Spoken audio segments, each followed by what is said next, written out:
Hi ಎಲ್ಲರಿಗೂ ನಮಸ್ಕಾರ. ನೀವು ನೋಡ್ತಾ ಇದ್ದೀರಾ ರುಚಿ ರುಚಿಯಾದಂತಹ ರಾಗಿ ದೋಸೆ. ರಾಗಿ ದೋಸೆನ ತಿನ್ನೋದ್ರಿಂದ ಆರೋಗ್ಯಕ್ಕೆ ತುಂಬಾ ಒಳ್ಳೆಯದು. ಮಾರ್ನಿಂಗ್ ಬ್ರೇಕ್ಫಾಸ್ಟ್ಗೆ ಮತ್ತು ಈವ್ನಿಂಗ್ ಸ್ನ್ಯಾಕ್ಸ್ಗಾಗಿ ಕೂಡ ಈ ರಾಗಿ ದೋಸೆನ ನಾವು ತಿನ್ನಬಹುದು.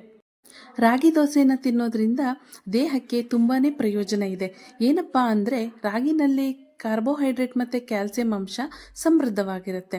ಸೊ ನಾವು ರಾಗಿ ದೋಸೆನ ತಿನ್ನೋದ್ರಿಂದ ಇದು ನಮ್ಮ ದೇಹವನ್ನು ತಂಪಾಗಿರಿಸುತ್ತೆ ಮತ್ತು ಇದ್ರ ಜೊತೆಗೆ ತೂಕವನ್ನು ಸುಲಭವಾಗಿ ಇಳಿಸಬಹುದು.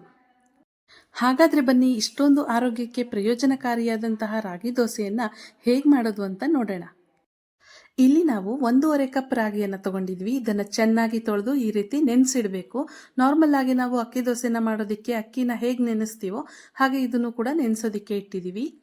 ಇನ್ನೊಂದು ಬೌಲಲ್ಲಿ 1 ಹಿಡಿ ಉದ್ದಿನ ಬೇಳೆ, 1 ಹಿಡಿ ಅವಲಕ್ಕಿಯನ್ನು ಚೆನ್ನಾಗಿ ತೊಳೆದು ನೆನೆಸಿಡಬೇಕು. ಅಕ್ಕಿ ದೋಸೆಗೆ ಎಷ್ಟೊತ್ತು ನೆನೆಸಿಡ್ತೀರೋ ಹಾಗೆ ಇದನ್ನು ಕೂಡ ನೆನೆಸ್ತಾ ಇದ್ದೀವಿ. ರಾಗಿ ಜೊತೆಗೆ 2 ಟೇಬಲ್ ಸ್ಪೂನ್ ಕಡಲೆಬೇಳೆ ಮತ್ತು ಸ್ವಲ್ಪ ಹಸಿ ಕಡಲೆಕಾಯಿ ಬೀಜನೂ ಕೂಡ ನೆನೆಸಿಡ್ತಿದ್ವಿ.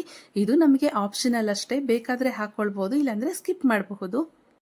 ಉದ್ದಿನಬೇಳೆ ಮತ್ತು ಅವಲಕ್ಕಿ ಜೊತೆಗೆ 1 ಟೇಬಲ್ ಸ್ಪೂನ್ ಮೆಂತ್ಯನೂ ಕೂಡ ನಾವು ನೆನೆಯೋದಕ್ಕೆ ಹಾಕ್ತಿದ್ದೀವಿ.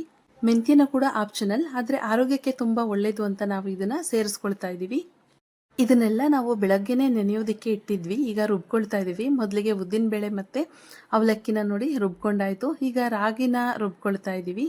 ನೆನೆಸೋಕ್ಕೆ ಇಟ್ಟಿದ್ವಲ್ಲ ಆ ನೀರು ಸಮೇತ ಇದನ್ನು ರುಬ್ಕೊಳ್ತಾ ಇದ್ದೀವಿ. ನೋಡಿ ಎಷ್ಟು ಸಾಫ್ಟಾಗಿ ಬರ್ತಾ ಇದೆ. ಇದನ್ನು ಈ ರೀತಿ ಮಿಕ್ಸ್ ಮಾಡಿ ಇಡ್ತಾ ಇದ್ದೀವಿ. ನೋಡಿ ಈಗ ಬೆಳಗ್ಗೆ ತೋರಿಸ್ತಾ ಇದ್ದೀವಿ ಎಷ್ಟು ಚೆನ್ನಾಗಿ ಉಬ್ಬಿ ಬಂದಿದೆ ಹಿಟ್ಟು ಅಂತ. ಕೆಲವರು ದೋಸೆ ಸಾಫ್ಟಾಗಿ ಬರಲಿ ಅಂತ ಸೋಡಾನ ಹಾಕೊಳ್ಳೋ ಅಭ್ಯಾಸ ಇದೆ, ಬಟ್ ನಾವು ಸೋಡಾನ ಹಾಕ್ತಿಲ್ಲ. ಹಾಗೆಯೇ ಇದು ಕ್ರಿಸ್ಪಿಯಾಗಿ ಸಾಫ್ಟಾಗಿ ಬರುತ್ತೆ. ಮೊದಲನೇ ದೋಸೆ ತೋರಿಸ್ತಾ ಇದ್ದೀವಿ, ನೋಡಿ ಎಷ್ಟು ಚೆನ್ನಾಗಿ ಬರ್ತಿದೆ ಅಂತ.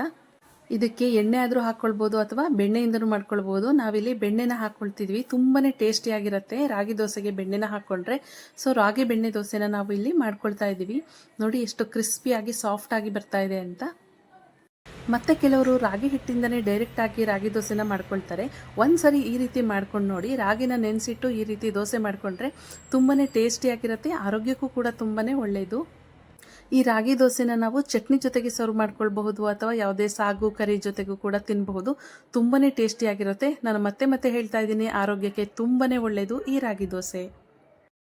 ನೋಡಿದ್ರಲ್ಲ ಎಷ್ಟು ಈಸಿಯಾಗಿ ರಾಗಿ ದೋಸೆನ ಮಾಡಬಹುದು ಅಂತ. ನಿಮ್ಮೆಲ್ರಿಗೂ ಈ ವಿಡಿಯೋ ಇಷ್ಟ ಆಗಿದ್ರೆ ನಮ್ಮ ಚಾನಲ್ನ ಲೈಕ್ ಮಾಡಿ, ಶೇರ್ ಮಾಡಿ, ಕಮೆಂಟ್ ಮಾಡಿ, ಸಬ್ಸ್ಕ್ರೈಬ್ ಮಾಡೋದನ್ನು ಮರಿಬೇಡಿ. Thank you.